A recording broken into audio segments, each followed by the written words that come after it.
A primeira lua nova do inverno, inverno que eu digo aqui no hemisfério sul, verão lá no hemisfério norte, traz com ela uma atmosfera de nostalgia, onde dores e feridas emocionais passadas poderão ser revisitadas, mas a partir daí também pode haver uma oportunidade de entendimento, de libertação, de cura e renascimento. Luas novas, assim como as luas minguantes, são luas de recolhimento, cada uma à sua maneira. Se na lua minguante o recolhimento é para que a gente observe aquilo que foi manifestado, aquilo que nos foi apresentado, os frutos das nossas ações, das nossas atitudes, das nossas iniciativas físicas, emocionais e psíquicas, na lua nova a gente se recolhe para poder entender melhor que tipo de semente nós podemos plantar e como podemos plantar de acordo com a tônica do signo por onde a lua está transitando. E essa lua nova, ela vai ativar a energia de seus pontos lunares, né, de seus desdobramentos, que são cabeça e cauda do dragão, ou nó do sul e nó do norte, nó do norte e nó do sul, enfim, e também a energia de Lilith. E para tentar entender como isso tudo pode nos afetar, desculpa o barulho da maquita do vizinho, inclusive o vídeo está indo ao ar um pouco atrasado por conta do barulho, né? Enfim, mesmo com o barulho da maquita do vizinho, a gente vai tentar entender como essa energia nos atravessa. Bom, para você que ainda não conhece esse canal, sejam todos bem-vindos ao Religar a Astrologia. Muito prazer, eu sou a Roberta e nesse vídeo nós vamos falar bastante sobre a energia dessa lua nova que se formou ontem, dia 5 de julho, por volta de 7h57 da noite, né? E que vai vigorar até o dia 12 de julho de 2024. Se você gostar desse vídeo, curta esse vídeo, compartilhe com seus amigos. Você pode deixar aqui abaixo os seus comentários, pode, enfim, dar as suas sugestões de temas que você quer ver conversado aqui no canal. Para aqueles que quiserem saber sobre atendimentos pessoais particulares, seja com mapa astrológico, com tarô, com cabalá, as informações também estão aqui abaixo na descrição. Bom, vamos lá. Vamos entender o seguinte: na astrologia, a Lua, ela não é o satélite natural da Terra, mas ela é um planeta, aliás, um planeta importantíssimo. Se você não consegue entender e não consegue exercer o seu Sol, a sua Lua e o seu ascendente, não adianta você encomendar o mapa astrológico. Eu quero saber como é que eu posso ter sorte no amor.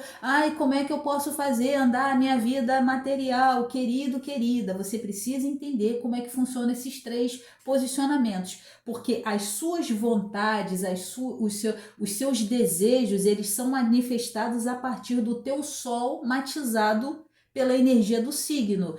Essa energia é captada e coagulada pela lua, que vai nascer através do ascendente. É através do ascendente que você dá o primeiro passo. Então, entender no seu mapa onde está a sua lua é fundamental, tá? Então, a lua, ela não é um satélite natural da Terra, ela é um planeta, assim como o Sol também não é uma estrela, na astrologia é um planeta. E a Lua é o planeta mais kármico do zodíaco, tá? E ela exerce, junto com Saturno, esse papel de reguladores kármicos. E a Lua, ela está relacionada a tudo que se refere ao feminino. Mas não é o feminino só com as mulheres, mas também com os homens, né? Então, a Lua, ela está ligada aos ciclos femininos. A Lua, ela está ligada à intuição, à maternidade. A Lua é o planeta da mãe, né? O planeta que rege a casa 4, que é a casa que fala da mãe, do passado, dos nossos sentimentos, das nossas emoções. E a Lua é o planeta que rege quem? O signo de Câncer, né? Signo de Câncer, ele é o primeiro signo do elemento água da roda zodiacal, é um signo cardinal, tá? O que é isso, Roberta? Signo cardinal. Bom, os signos cardinais são os signos que abrem as estações. Nós temos 4 signos cardinais. O primeiro deles, o signo de Áries, né, que abre a estação do outono. O segundo signo cardinal, né, o signo de Áries, é um signo cardinal de fogo. Aí nós temos o signo cardinal de água, que é o signo de Câncer, que abre a estação do inverno, isso eu estou falando do hemisfério sul. Aí o terceiro signo cardinal, o signo cardinal de ar, que é o signo de Libra, que abre a primavera, e o último signo cardinal, que é um signo cardinal de terra, que é o signo de Capricórnio, que abre o verão, tá? Então, signos cardinais, por eles serem signos que abrem estações, eles falam muito de iniciativa, de atitude. No caso de um signo de elemento água, a gente está falando o quê? Das nossas atitudes, das nossas iniciativas emocionais, tá? E assim, por ser o signo regido pela Lua, também é um signo que é o mandante, que é o regente da casa 4 do mapa de todos nós, independente do signo que a gente tem ali. Eu, por exemplo, eu tenho o signo de Virgem na casa 4, mas o meu signo de Virgem na casa 4, ele é matizado por essa energia da Lua e ele é matizado por essa energia do signo de Câncer, né? Então, ele é um signo que fala de nutrição, de acolhimento da família, é um signo que fala muito das nossas origens, a família de onde a gente veio, a família que a gente forma a partir da gente, é um signo que fala da nossa pátria, tá? É um signo que fala da nossa casa, da nossa moradia, é um signo que fala do passado, do kármico, afinal de contas não tem nada mais kármico na nossa vida do que a nossa família, né? É um assunto que para muitas pessoas é espinhoso, é delicado, é indigesto, mas que está ali e que a gente precisa saber lidar com isso, né? A gente escolheu encarnar naquela determinada família, com aquele pai, com aquela mãe, principalmente a mãe, né? Porque a gente entendia que a energia daquelas pessoas seriam fundamentais para nos dar base, para nos dar estrutura, para nos dar todo o repertório para que a gente pudesse cumprir a nossa missão reencarnatória. O problema é que quando a gente chega aqui, a gente esquece de tudo isso, e aí a culpa é sempre da mãe, o pai é sempre, enfim. É um assunto delicado, né, gente? Então, gente, quando a gente tem o trânsito da Lua nesse signo, significa que a Lua ela está domiciliada. Significa que ali ela está forte, ela está parruda, ela está intensa, ela está poderosa. E esse é um excelente momento para que a gente inicie qualquer coisa relacionado aos assuntos, à temática canceriana, que pode ser desde você começar a cuidar um pouco melhor da sua casa, do seu lar, da sua moradia, fazer uma reforma, trocar os móveis de lugar, em alguns casos trocar de casa, comprar casa, vender casa, mas também a gente pode estar falando de estreitar laços familiares, estreitar laços com aquilo que a gente entende que é a nossa família, tá? E vamos entender que família é diferente de parente, tá certo? Então, tanto pode ser a nossa família de origem, mas também a família que a gente formou, a família que se formou a partir da gente. Então, é um momento excelente para a gente se nutrir dessa energia, para a gente acolher e ser acolhido por essa energia, né? Para a gente trabalhar melhor o nosso afeto, né? Ou as nossas relações que trazem afeto, que nos nutrem de afeto, que nos deixam mais fortes emocionalmente falando, mais bem nutridos emocionalmente falando. Bom, só que tudo na vida tem um lado sombrio, tudo na vida tem um lado desafiador. E quando a gente está falando de astrologia, né, que a gente fala, ou de tarô, por exemplo, né, que é um tema que eu lido muito num outro canal, sombra e luz não tem a ver com bem ou mal, com certo ou errado. Sombra e luz normalmente tem a ver com a consciência ou com a falta dela, né? Quando a gente tem consciência de algo, a gente costuma tomar as nossas atitudes, as nossas decisões de forma consciente, madura e centrada. Quando a gente não tem lá essa consciência muito bem formada, muito bem lapidada dentro da gente, o resultado é que a gente vai lidar com aquela energia de uma forma mais desafiadora, né? E aí a experiência costuma judiar bastante da gente. Bom, Se a gente está falando do lado desafiador, do lado sombrio, né? Tudo na vida tem um lado sombra e luz, né? A gente está falando da polaridade. Esse posicionamento, ele pode nos deixar um pouco mais nostálgicos, um pouco mais melancólicos. E o que, que é isso? Melancólico, nostálgico, uma pessoa que está muito presa no passado. E ela pode estar presa no passado, numa mágoa, numa tristeza, num ressentimento, num trauma, tá? E principalmente se esse trauma, essa mágoa, essa tristeza, esse ressentimento tem a ver com questões familiares. E como na astrologia a movimentação dos planetas ela não acontece de forma isolada, a gente observar como os outros planetas estão se movimentando pode nos ajudar muito a entender o porquê desses sentimentos, como isso nos afeta e também quais são as portas de saída. E quando eu digo porta de saída, eu não estou falando para você se esquivar, mas uma porta de saída ou uma solução que pode se apresentar para a gente, tá? E claro, hoje quando eu abri o mapa eu achei assim o céu excelente, né? Porque tá lotado de sextil e de trígono, mas a gente tem oposição ali com Plutão, com planetas que estão muito dentro desse jogo. Afinal de contas, Plutão ele está em oposição a Mercúrio, que é um planeta que fala da comunicação, da nossa mente, das nossas trocas, das nossas interações. Plutão está em oposição à Lua, em oposição a Vênus, ou seja, os nossos afetos, as nossas emoções, as nossas relações familiares, o nosso passado, questões do... Enfim, tá ali, tem uma tretazinha rolando no céu, tá? Bom, observar como se movimentam os planetas, os outros planetas é fundamental para que a gente entenda como esta movimentação pode nos afetar. É o que está aqui no texto, né? Eu estou lendo para não me perder. Nesse momento, a gente tem a Lua, Sol e Vênus conjunto no signo de Câncer. E o que isso pode nos significar? Bom, isso pode nos dar mais clareza e mais lucidez de quais são os nossos apegos emocionais, né?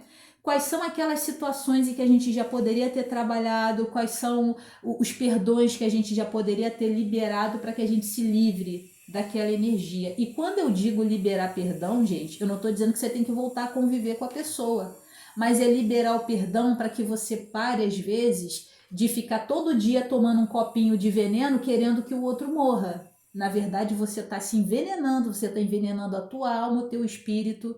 Você todo dia está preso, está presa naquela situação e a outra pessoa está lá vivendo a vida dela fresca e bela, enquanto você está ali com aquele peso nas costas e no coração. Então, às vezes, liberar perdão é para que você possa curar a si mesmo, a si mesma, né? Esse período também, ele pode nos dar um pouco mais de clareza e de lucidez sobre quais são as relações que verdadeiramente são de afeto, que verdadeiramente nos nutrem positivamente e emocionalmente, tá? E tanto Vênus quanto a Lua, nesse momento, elas estão formando um sexto com Marte e com Urano, que estão no signo de Touro. E olha que interessante, Marte está na casa de Vênus, né? E o sexto, ele é um aspecto bacana, ele é um aspecto positivo, ele é um aspecto de fluência. O signo de Touro, ele não fala só de questões materiais, né? Ele não fala só das posses, mas o signo de Touro, ele também fala da família. Então, se a gente tem esse joguinho de Marte com Vênus, né, no aspecto legal, junto com Urano, então aqui a gente pode encontrar soluções criativas, inteligentes, se a gente quiser tomar algum tipo de atitude, de iniciativa. A questão é que a gente precisa ter cuidado com a ansiedade, a gente precisa ter cuidado com o excesso de rebeldia. Por quê? Porque, como eu disse, a gente tem Mercúrio numa oposição com Plutão. Então, tipo, eu entendi quais são as minhas mágoas, eu entendi quais são os meus ressentimentos, eu entendi quais são os meus apegos emocionais, eu entendi quais são as relações que me nutrem de um bom sentimento e quais são as relações que me nutrem de um sentimento não muito legal. E eu quero agir para resolver essa questão. Então, o ideal é que a gente use a criatividade, a inteligência uraniana, tá? Para que a gente consiga lidar com essa oposição Mercúrio-Plutão. Mercúrio está no signo de Leão, que é um signo que fala muito do eu, do individualismo. Plutão está no signo de Aquário, que fala do coletivo. Então, pode ser que exista um impasse, um embate entre o interesse individual de alguém com a paz de todos, com a coletividade de todos. E se a gente está falando de Plutão, a gente está falando de poder. A gente também está falando de situações que estão obscuras, que estão escondidas, que estão bem guardadas e que podem vir à tona. E a partir dali afetar toda uma coletividade. Se a gente está falando de família, isso pode ser uma infinidade de coisas que estão escondidas, que estão guardadas e que numa oposição de Mercúrio com Plutão, com esse Urano junto de Marte, né? É aquela situação que de repente, impensadamente, alguém fala, às vezes de uma maneira mal calculada, aquilo tem um efeito devastador e os desdobramentos são assim inusitados, tá? Então a gente precisa ter muito cuidado. Tá, eu quero tomar uma atitude, eu quero tomar uma iniciativa, eu quero colocar alguns pingos nos is, eu quero cortar, eu quero transformar, eu quero me libertar. Mas aí você pode pegar a natureza taurina, né? O arquétipo de touro, tá? Primeiro eu preciso estruturar melhor isso. A gente tem esse mesmo Marte que está em touro também fazendo um sextil lindo com Saturno, né? Então assim, ok, eu preciso estruturar melhor, eu preciso estabelecer uma base bacana, eu vou lá, eu vou conversar, mas eu tenho que estar com o meu emocional muito bem trabalhado para que eu não me perca nas palavras, para que eu não jogue coisas no ventilador e de certo eu passe errado. Então a gente precisa ter um pouquinho de cuidado. A gente precisa medir direitinho, calcular os nossos passos para que a gente não acabe voltando essa situação contra a gente. Porque se a gente tem Plutão, a gente também está falando de alguém que tem um poder de persuasão, um poder de intimidação, e é um poder que se a pessoa não consegue te manipular, ela pode manipular pessoas contra você. Então entenda que você está lidando com alguém que é poderoso, que é poderosa, não só no sentido de autoridade e autoritarismo, mas também de uma inteligência, de alguém que sabe manipular as peças muito bem ao seu favor. A gente está falando de Plutão, a gente também está falando da força do dinheiro. Então tenha isso no seu radar. Calcule bem quando você tiver que agir, quando você tiver que entrar numa rota de colisão.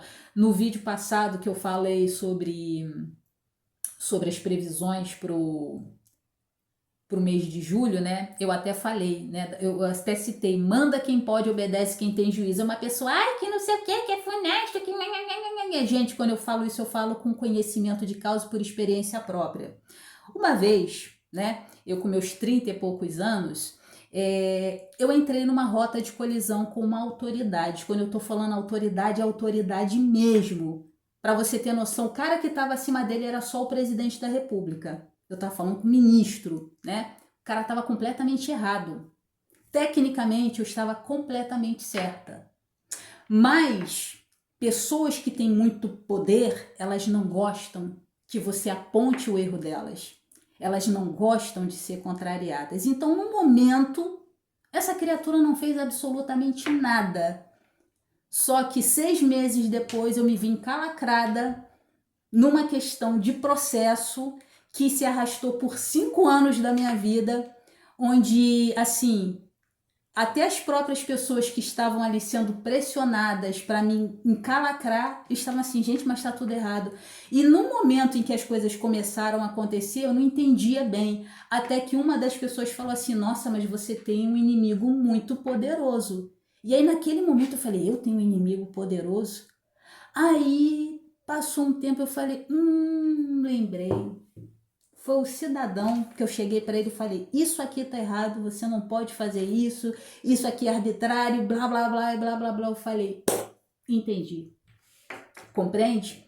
Então, quando eu falar para você, manda quem pode, obedece quem tem juízo, é porque é assim. Porque no discurso é muito bonitinho, porque não sei o que, se a humanidade pensasse assim, estaríamos ainda na Idade Média. Esse comportamento, essa mentalidade de adolescente seria muito bonitinha se a vida não fosse como é.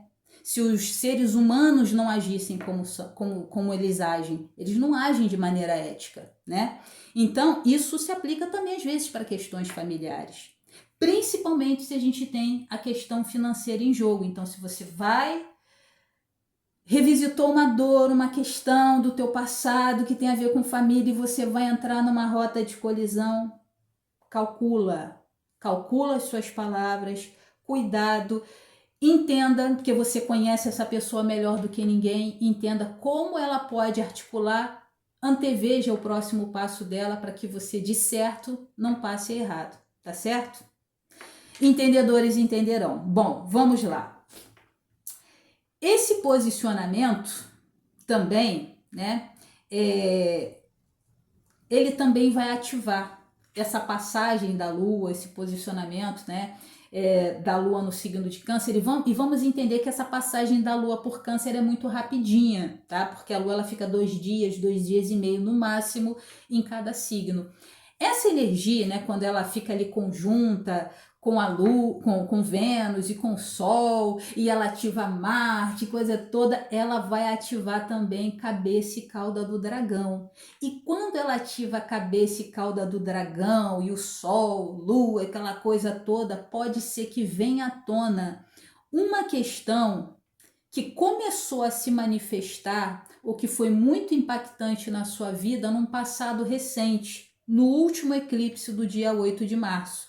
E conforme eu disse lá no eclipse, né, lá no vídeo que eu falava do eclipse, desdobramentos, situações que podem se manifestar a partir da ativação de um eclipse, ele já começa a se manifestar na tua vida uma semana antes, pode ter desdobramentos uma semana até 6 meses depois, então pode ser que a partir de agora, alguma daquelas questões, né, a gente tinha o eclipse no eixo Libra e Áries, então a partir dali você pode ter alguma situação lá daquela época que volta, que se manifesta de novo, que vem à tona de novo e você vai precisar lidar com isso. Em Áries a gente também tem a energia de Quiron, né? Quiron, que é o curador ferido. Então isso pode trazer algumas dores de volta, algumas questões que você vai ter que olhar para elas. E se a gente está falando de Libra e de Áries, a gente está falando do eu e do nós.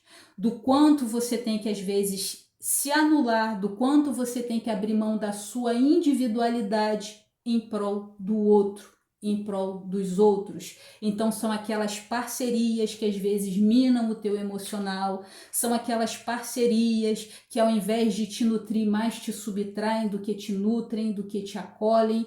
Então é um momento delicado onde você vai precisar lidar com essa questão. E como a gente está falando da primeira lua de uma estação, eu não estou dizendo que tudo vai acontecer nessa semana ou dentro dessa alunação, dentro desses 28 dias. Pode ser que essas questões elas se estendam pelos próximos meses, durante a estação vigente, ok? Tá. E que mais aqui? Então, quando isso tudo aparecer, o ideal é que a gente consiga, de uma forma clara, tranquila, lúcida, olhar para tudo isso, tá? Sem vitimização e sem lamentação. Por quê? Porque a gente está falando de Áries, a gente está falando de Quiron no signo de Áries. O curador ferido não, mas é o guerreiro ferido. E o guerreiro ferido, ele não fica se lamentando. Porque a culpa é de fulano. Coitadinho de mim. Porque o universo está contra mim. Não. Ok, eu tô ferido, mas eu quero agir. Eu não vou ficar aqui me lamentando, olhando para essa ferida. Eu vou agir, eu vou trabalhar para, de uma vez por toda, curar isso dentro de mim, resolver essa questão e seguir adiante. Eu não vou ficar estagnado nessa dor, eu quero avançar na minha vida, porque isso está me atrapalhando. E aí tem a Lilith, que está recém-chegada no signo de Libra também, que está ali te seduzindo para que você continue nessa vitimização. Mas se você, numa atitude proativa, você fala, não, parou. Agora eu vou resolver, eu vou me libertar. Então essa Lilith, ela tá ali como um ponto de sublimação para te dar força, para te alavancar para uma nova etapa da tua vida, tá? Isso tendo a ver com as suas parcerias de afeto, que pode ser um casamento, uma amizade, todo qualquer tipo de parceria séria que envolva afeto, tá? Bom, que mais? Assim, né? Conforme eu falei, Marte está formando hoje no céu, e não é só hoje, essa energia ela se espalha ao longo da semana.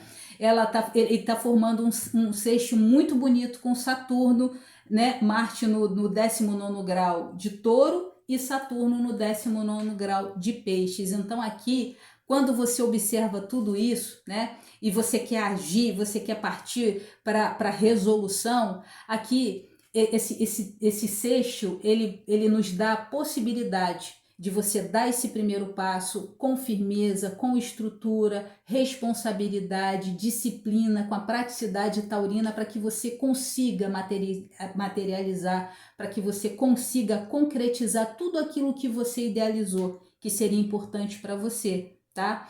Mas assim, entendendo que os resultados eles vêm com o tempo, porque a gente tem Saturno na jogada, então não vai ser da noite para o dia como Marte gosta, vai ser com o tempo, como Saturno e Touro determinam. Então a gente precisa ter um pouco de paciência, tá certo? Ainda no signo de Peixes, a gente tem energia de Netuno. Vamos entender quem é Netuno? Por exemplo, a Lua fala dos nossos sentimentos, das nossas emoções. A Lua sublimada, né, uma oitava da Lua, é Vênus. Ou seja, primeiro eu entendo os meus sentimentos, primeiro eu entendo as minhas emoções. Com Vênus eu aprendo o quê? A me relacionar, a trocar a energia de amor, a trocar a energia de afeto. E quando eu consigo sublimar esse Vênus, melhor dizendo, que a gente não está falando de uma mulher, a gente está falando de um planeta, né? Quando a gente consegue sublimar esse Vênus, a oitava superior de Vênus é quem? É Netuno. Ali a gente trata o quê? Do amor universal. Então agora eu não amo só uma pessoa, mas eu amo todas as criaturas como eu amo a mim mesmo, né? Quem entendeu um ser bem netuniano? Jesus Cristo. Amar o próximo como a ti mesmo. Amar todas as coisas como você ama a Deus. Então isso é Netuno bem trabalhado no nosso mapa. O problema é que a maioria de nós tem um Netuno todo, com perdão do termo, todo cagado, né? A gente se perde nas ilusões, a gente se perde nos vícios, a gente se perde nas mentiras, a gente se perde nos véus de Maia da vida, nas neblinas da vida, a gente tem a mente turva, a gente se perde no mar de emoções mal trabalhadas, mal resolvidas, e onde o Netuno vem e escangalha com a gente, né? Mas esse Netuno retrógrado, ele nos dá um alerta. Cuidado com tudo aquilo que pode tirar o teu senso de realidade, tá? Então, aproveitando que a gente está num final de semana que a gente geralmente costuma encontrar a família, principalmente no domingo, né? Se você tiver essa chance, se você tiver oportunidade, eu diria que talvez esse domingo não fosse o momento mais propício para você tentar resolver nada, mas para que você observe, analise como os seus sentimentos reagem a essa família, né? As dores que surgirem, as mágoas, os ressentimentos, primeiro calcula para depois você agir, mas agir com responsabilidade, sem fazer com que aquilo volte contra você, tá certo? Eu não sei se ficou confuso, falei pelos cotovelos, mas eu realmente espero poder ter te ajudado com essa leitura. Bom, desejo um ótimo final de semana para você. A gente se encontra na segunda-feira com o céu da semana e falando sobre Vênus no signo de Leão. Beijo grande para você, fique com Deus e até o próximo vídeo.